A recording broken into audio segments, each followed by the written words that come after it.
Joining me now for the Vail Symposium's Unlimited Adventure, I have Erik Weihenmayer with us, and he is not only an adventurer, he's also an author.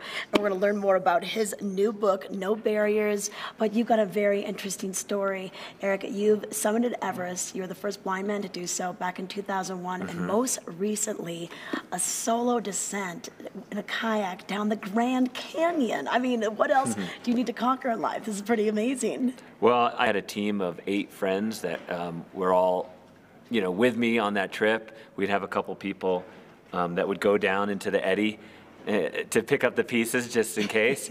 And I had a guide behind me and then a guy out picking the line. So it's actually a really cool team event as well. Even though I was, quote unquote solo in my own boat, it wasn't solo in that way. And then let's go back to Everest. I mean, how was that? 2001, you're the first blind man to summit that. That must have been another team effort as well. Yeah, it was an amazing team. We had 21 in all, 13 Westerners and 8 Sherpas. And we were all just friends. A lot of people from Colorado. And, a lot of people said, don't do this. You're going to subject yourself to horrendous risk. You're going to draw everyone into a rescue. People are going to have to take care of you, and none of that stuff happened. We had 19 people reach the summit, wow, which was a world record. It was the most people from one team to reach the summit of Everest in a single day. So those friends are like family to me.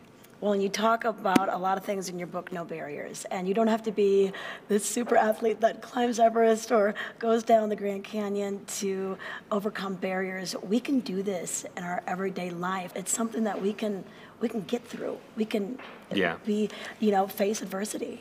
And how do you create that map, whether you're blind or whether you're just an everyday person with no physical disability? A lot of times your barriers are invisible. They're still there, but they're not as obvious as holding this cane. And so the book, obviously, and the story was so much on the surface, wild adventure story, like climbing Everest and kayaking. But under the surface, it was really more about this map that we build. Honestly, it's not a really easy map. It's sort of a messy, sort of bloody map.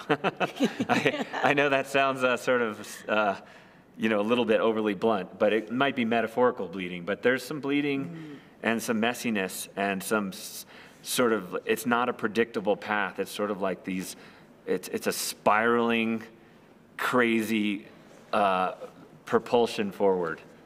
Okay, all right. Well, we look so forward to your talk. And, of course, you can learn more in Erik's book, No Barriers, and you can pick that up at the bookworm.